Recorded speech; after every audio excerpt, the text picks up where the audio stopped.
Hi guys, I thought I would film a quick chatty video while I chop up some fruit. I'm making this it's like a pear apple bake dish type of thing. I don't know if it's gonna be good or not. So I'm having a couple friends over for a craft day. Oh, hold on, the potato's ready. So a couple of weeks ago I had to make tie-dye shirts for the kids because their Awana program was having a neon night. And I didn't have any neon items for them. So I made tie-dye neon shirts. And then some friends and I were planning on getting together and doing some sort of crafty thing. And we thought, let's try some tie-dye. So I got this tie-dye thing here, and we're gonna try to make some tie-dye shirts today. But I'm working on making breakfast for that. Should be fun. So that's what's going on here and why I'm chopping up vegetables, why I'm chopping up fruit.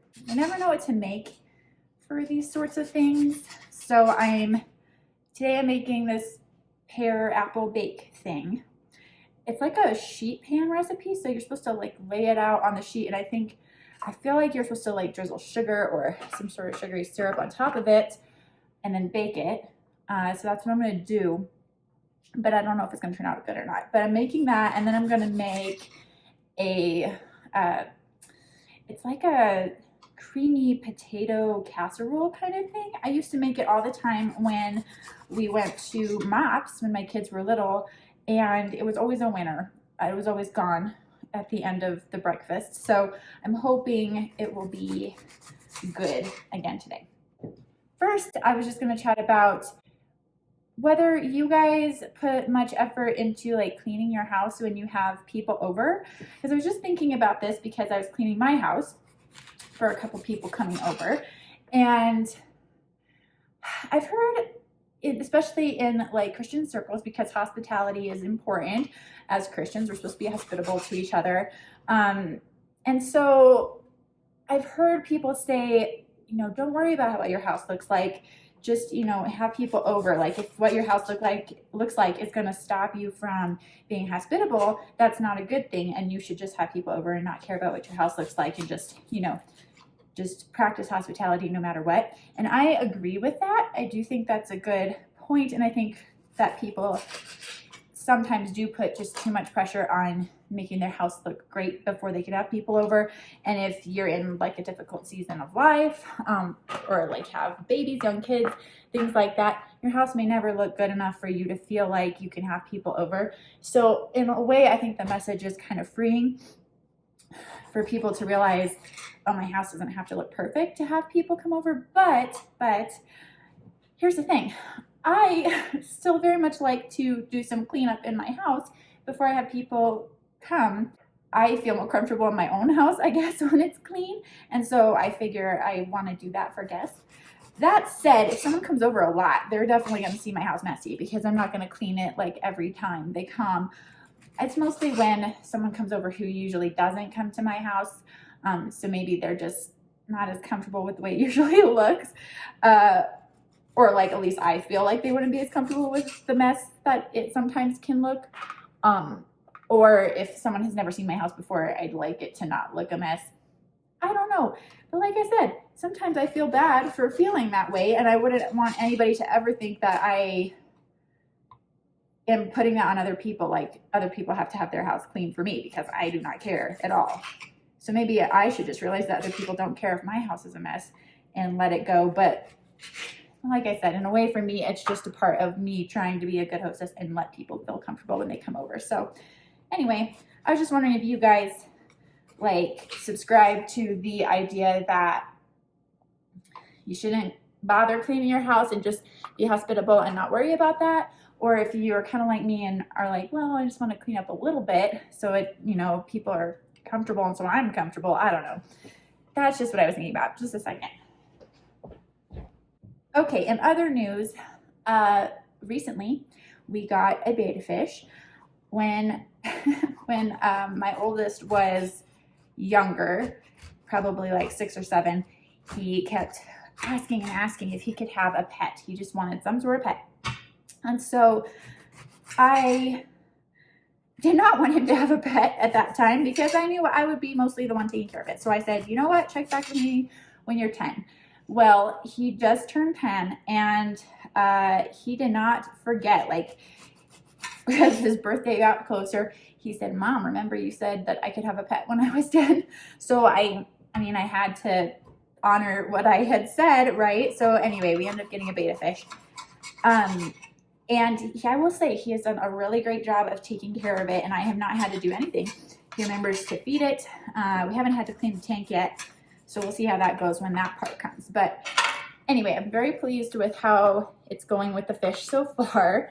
But I have to say, this fish is like really cute. As much as a fish can be cute, I feel like it's cute. And I feel some weird connection with the fish. Like when we got it, we picked it up on an Awana night. And so we had to take the cup into the restaurant with us with the fish. So he was sitting there on the counter while we were eating dinner, waiting for our kids to get out of Awana. And it's just cute. It's just a really friendly fish. I can't explain it, but he just like, you know, turns and like looks at this person, then he'll kind of turn and look at the next person, and he's swimming around. He gets real excited when he sees any faces. He just like, if a fish can be friendly, this fish is friendly. And every time I go into my son's room as well to like just clean or check on the fish or whatever, he like, the fish like faces me. He like turns and faces me. It's just like a really cute fish. Is that weird that I think a fish is cute? I don't know. He's cute. So that's been fun to have a little fish, and I just did not realize or remember that fish can have such personalities.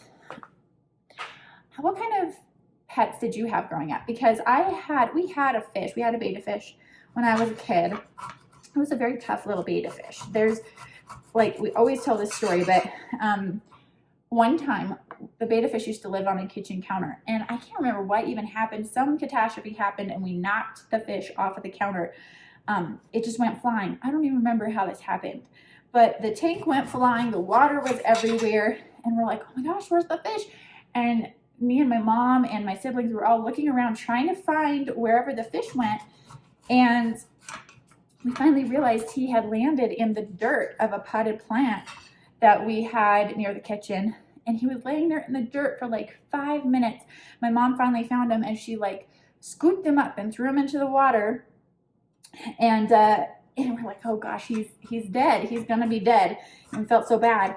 But then once we got into the water, he like revived and swam around, and that fish lived like 2 more years or something. He just swam a little crooked after that, but he lived and he seemed happy. So betta fish are just really great first pets because they're really tough and hard to kill. And yeah, they're just good. So if you need a first pet for your kid, think about a betta fish. But we also had parakeets. We had, I had a hamster at one point. So we had like a lot of different things. We had cats, we had dogs. My family had horses growing up. So we just had pretty much all the animals, except for like farm animals. We didn't have that. But I will say, somehow I always ended up with the little pets that like bite me. I don't know how to explain it.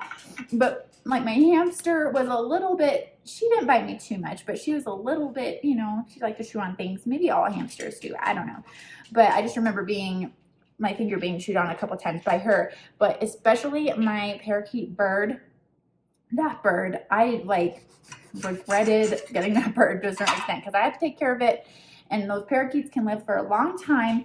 And it was mean. I had to wear like a rubber glove whenever I handled it because it would like try to chew my finger off. It was a very mean bird. Maybe that's like, you know how they say dogs are good judges of character? I hope that's not true of birds because that bird hated me. Anyway, now I just feel like I'm rambling a little bit. Before we close this out, let's talk about books. So what am I reading this month?